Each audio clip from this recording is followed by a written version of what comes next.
Hello there and welcome to the final video in this series of videos looking at paper 2, the practical programming paper. So this is now the final question, which is question 5, and it says select the programming language of your choice from section A, B or C and answer all the questions in your chosen section. So our section is Visual Basic, that's our language that we're using, so you'll choose section A in this paper. And then it says iZone wants a computer system to be developed using Visual Basic that meets the following requirements. Firstly, the ability to store staff details, the ability to recall and count specific staff details, the ability to check the ice temperature is in the suitable range, and then you've got the ability to store and recall the last temperature input by the user. Then it says AI. Open the file IceStaff, read through the code, familiarize yourself with its contents, and the file contains incomplete code, which is intended to allow iZone to store and count staff with specific details. It says complete the code, and it's worth 4 marks. Finally, it says remember to save the changes made to file IceStaff. Now, forget about the rest of the question so far. Let's just focus on getting these 4 marks. So firstly, I have to open up this file called IceStaff. Now, when you sit down for your exam, you'll be given the files, or you'll have to download them yourselves, and you download it as a zip file. Now, I'm going to extract everything from that file here. I'm just going to put it on my desktop. So right-click and extract, and then you'll see that you get the exam files here. And if you continue to go into this file here, you'll see that you get VB, which is this folder. We're looking at that language. Then you've got the staff folder, staff again. Then you've got staff, and an SLN file, and some Visual Studio solution. Now, the SLN is the solution file that we need to open, and make sure that you open it with Microsoft Visual Studio 2019, because that's a stable version that we're using. Now, when the project loads, it will be blank and you won't be able to see anything, and you're going to need the Solution Explorer. Now, the Solution Explorer has the form inside it, so click this little arrow here where it says iStaff. If you can't see Solution Explorer, it's in the view, and it's literally the top thing here, which says Solution Explorer, Control, Alt and L, and that'll bring up this window. Now, if you double click what looks like the form, you will see the form, and this is what's been provided by the exam board. And then if you click the arrow next to it, you'll see the code provided by the exam board. And already, judging by my bar here on the right hand side, these red blocks mean that there are errors in my code somewhere.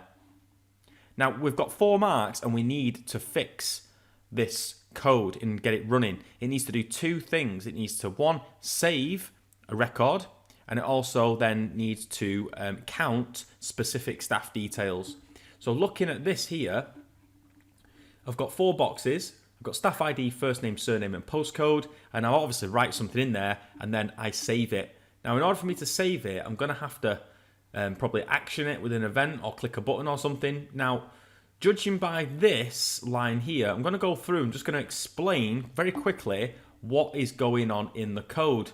So, starting at line 1, we import system.io. We've got a public class called iStaff, and then we've got a structure. Okay, now a structure is obviously it's a data structure, and structures have fields. Okay, think of fields like variables. Now inside the structure you've got staff ID, first name, surname and postcode, and they're all of type string. Public means they can be accessed anywhere in the program, and then down here we've got private sub something underscore click. Now what you might remember is, well, if it's an underscore click, it's got an event of some kind, hasn't it? So in here, I'm just going to add a button from my toolbox underneath my form. And I'm going to change the text property of this and the name. The name will be BTN save because it's a good self-documenting identifier. And also my text for the user will be save. Okay, if I double click this button, you'll see it says private sub BTN save underscore click. Okay, now what's happening is the name of the button object has been omitted from here. Now what I would do is I would do what I've done here and create a button, create a new event, and then I'm going to copy the code up to the end sub, and I'm going to cut that out and place it inside my sub procedure. Okay, then I'm going to move my sub procedure back up to where it should be, delete this old code. Now, the reason why I'm deleting it and not just typing it in is because sometimes if you type it in, the reference gets broken and the click won't actually action the event itself. Okay, so I've got btn private sub btn save underscore click. So when I click the button, it's going to action this code inside here. Now, how do I know this is the actual save button? Well, looking at it, this message box kind of gives me a clue here, file saved, so I think this is saving. Now what's happening is I've got dim staff data as new staff details. So this is a pointer to the structure or creating an instance of the structure. And watch what happens when I type the name of the variable there, staff data, and I put a full stop. Structures have fields inside them. You can see here I've got all 4 of my fields from above. I've got staff ID, I've got first name, surname, postcode. I can access them. If I wanted to populate it, I'd just put postcode equals, and I could write my postcode in there if I wanted to. However, what we're going to do is we're going to populate it from the text boxes provided. Down here, this is a new stream writer variable. And this is basically importing system.io, and we import the class stream writer, and then what it does is it creates a new file. That's what's going on here. So any reference to SW is basically referencing our text file. Now here is a problem because it says something.txt. How do I know what text file we're trying to save in? Well, there's one way to find out. I'm going to go back to my project files, and I'm going to click on staff. I click on bin, I click on debug, and this is the default location for files. If the files are not provided with a file path, the default location is in the bin and debug folder. So here you can see that I've got a staff text document. If I click on it, you'll see in there that I've got a blank record, and then I've got a record that says number 1, Ian, Gillam, and then a postcode. So this is the staff text file that we're dealing with, and that's called staff.txt. If you look at the properties, staff.txt. So I'll go back to my program and simply type in staff.txt. All this stuff can go now. And you'll notice all of that pink text before has disappeared. Or peach text, should I say, and that's because the string was left open. So if you leave the string open, everything else tries to become a string, and that's not good. So make sure that that represents exactly what it does in our files. So lowercase s, very important. Now these next 4 lines of code, this is populating the record structure. Populating the record structure. So staff.staffid, so the field staff ID in my structure is populated with the text box staffid.text. It's left set, so it moves all the way over to the left hand side, and then it's padded to 50 characters. Okay, so padded to 50 chars. So for example, if my staff ID was 2, that's just 1 character. That means you add 49 characters of white space. And each one of these is exactly 50 in length. 50, 50, 50, 50. So you got first name, surname, postcode. First name, surname, and postcode. And these are the text boxes on my form. As you can see, this has got txt postcode, txt surname, txt first name, and txt staff ID. So that populates the record, and then it says SW write line.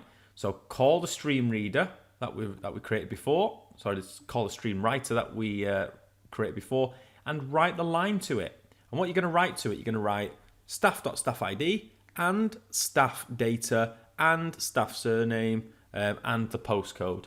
And because they're all padded to 50 characters, it's going to be 50, 50, 50, and 50. Now, does that make sense in my file? So here, 1, 1, 2, 3, 4, 5, 6, 7, 8, 9, 10, 11, 12, 13, 14, all the way to 50. Then it starts from 51 all the way to the 50 again, and then it starts again all the way to 50 again. So they're all spaced with 50 characters in between. And then it says stream reader close and then message box file saved. So if you're unsure, I'll put in here, writes the file to data on a new line. And then we've got close the file. And that's what this code does. If you're unsure about file handling, the best and fastest way I can explain it to you is there are 3 steps. Step 1, we open the file. Step 2, we do something with the file. And that could be reading, it can be writing, and it can be appending or adding to the end. And then finally, step 3, something that I always forget, is closing the file. Okay, so open the file, do something, and close the file. There are 3 steps to file handling. And that's it then. So I need to test this and see if it works. And the best way, literally the best way that I can show you to do how to do this is putting a breakpoint on. This is the margin line, and the breakpoints, you can add them on wherever you want, whatever lines you want. And breakpoints don't break the program, they just stop its execution. So if I run this now, there are build errors still, so I can't run it yet. I need to fix this bottom bit first. So what I'll do is I'll just cut this out for a second. Got no errors now. Let me just run this. Here's my form. Staff ID 2, first name John, surname Barker, postcode, and then click save. Okay, now it might look like it's broken, but it's not. We've told it to stop execution on line 15 so I can inspect what's going on line by line.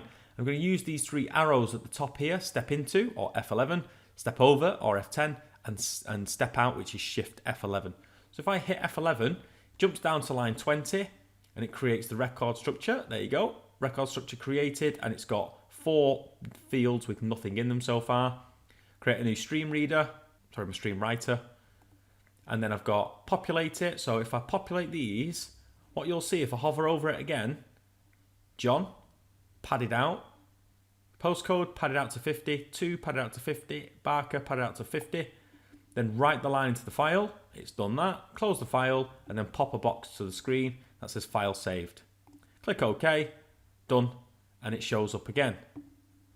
Now I've inspected that, I've got no issues with this whatsoever, and let's just check if it's worked. Double click staff, and you'll see there 2, John, Barker, and my postcode. Perfect. So that is already half of our 4 marks done. So let's move down. We've got a private sub load. So when the form loads, it's going to say if the directory in the bin folder contains staff.txt or it's blank, then basically what it's going to do is create the file and then put a blank line in it. If the directory is empty, create a new file. If it doesn't exist, write a blank line in, close the file, tell the user. Okay. Now down here, we have now the second part of our 4 marks, which is the count. And what we want to do is make sure that this actually counts up. So again, I'm going to need another button event. So I'm just going to copy and paste this one, change the text to count, change the identifier to BTN count, double click it. If it doesn't take you to the back, that's because my code is broken still, so don't worry about it. The code will be there somewhere. There it is, BTN count _ click. And what I'm going to do, I've got another one there actually. Now remember that end class should be the very last thing in your class itself, and this is my offending code. So I'm going to take everything out that private sub there. I'm going to put it in my new event, delete the old one. So end class is the last thing, end sub matches the private sub, end sub matches the private sub, end sub matches the private sub. And what's causing the offense now? It looks like it's this string here. So if I just put this in here and I put staff.txt, Delete all of this. Looks like everything's come, that's better. Well, looks much better now. Let's go through this and have a look at what this code does. Now, the job of this code is to count specific details, it said in the exam paper, to count staff specific details. So when I enter staff ID of 2, it should find that member of staff. If I put the first name of a person, it should find that piece of information. So I've got dim, count got as integer, count got equals 0. So these are just two variables, staff count as integer and staff count equals 0. And what I'm doing here is this is a very important line. This reads all the lines from the text file and puts them into an array line by line. So I've created an array, staff data. I can tell it's an array by the two brackets that's been provided. They're all of string type data types, and it says equals file read all lines from the staff.txt file. So it reads all the lines and puts them in an array. And then what we do is we loop through the array one by one. So for I equals 0, so the array starts at position 0 in its index and it goes to the upper bound of staff data. So upper bound gives you the highest element, or the highest number of elements that you've got, which is 3. So it's going to be from 0 to 3. Now it'll go 0, run the code, then it'll go to 1, run the code, it'll go to 2, run the code, and then it will stop because it goes to the upper bound, so up to but not including the number 3.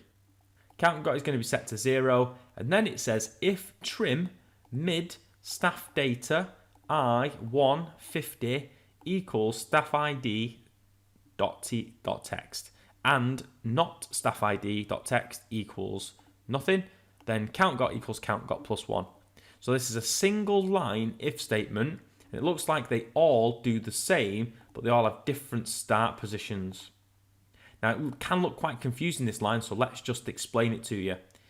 If trim, so trim removes white space. So trim removes white space in front and behind. Mid will slice the string. So remember, we've got 50 on the string itself, so we remove any white space, and then the lines themselves in the file, we start and we take the whole string and we slice off from position 1 and we take the next 50 characters. So those are the characters for the staff ID.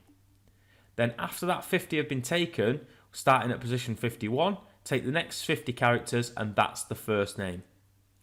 Then we start at position 101, take the next 50 characters and that's the surname. 151, take the next 50 characters and that's the postcode. And that makes sense, doesn't it? Because if you look in here, we take the first 50 characters and that'll get us from 2 to John. Then from 51, the next 50 is John, that's the first name. From position 101, it starts here to the next 50 for Barker. And then at 151, it takes the next 50 and that's the postcode. So that's what mid is used for. Mid is used to slice up the string. It just takes the data from the array at the position of I. It takes the next starting point and then it takes the next 50 characters from that. It checks to see if they match in the box that's been provided, and then it also checks that it's not blank in the first place. And if any of those match, then count got is going to be greater than 0, and that means we increment the staff count by 1. And it tells you how many staff were found based on the data. So I've got no errors, so let's have a look if this actually works. Staff ID, let's put 2 in, and I can click count. Put 2 in there, click count, and it says 1 staff were found. If I put the name John in there, I can click count, 1 staff was found again. I can put Barker in there, count, 1 staff was found there. We've got 1. Put that person in there, count, 1 staff was found. Put nothing in there, count, no staff were found, because we're checking for blanks, aren't we? So that looks good to me. Looks like we can actually find a person based on the staff ID. And again, if you wanted to test this, you could put a breakpoint on here, any way you want, run it through, bring it up here, put 2 in there and count it, go through, and you can check. Look, that's what staff data looks like. Position 0's got a blank. Position 1 is Ian. Position 2 is John. Go through. You can see it fails all those conditions because the first one's blank. Comes into the second one. That's Ian this time. So Ian's ID is 1. We're looking for the ID of 2. Fails that condition. Fails the rest of them. And then it goes to John now. So this is my position. It's 2 and it's 2, so it matches and it runs this count got. And then the rest are blank. And then because count got is greater than 0, then it increments staff count by 1. Then it outputs the message and it's job done. And that's what we need to do to get 4 marks in total. And in the next video, we'll look at the next part of this question. And hopefully you're following along. Go back to the start of that video and run it again. Take your time with it. If you need the programming files, email your programming teacher or contact me, jbr@osfc.ac.uk.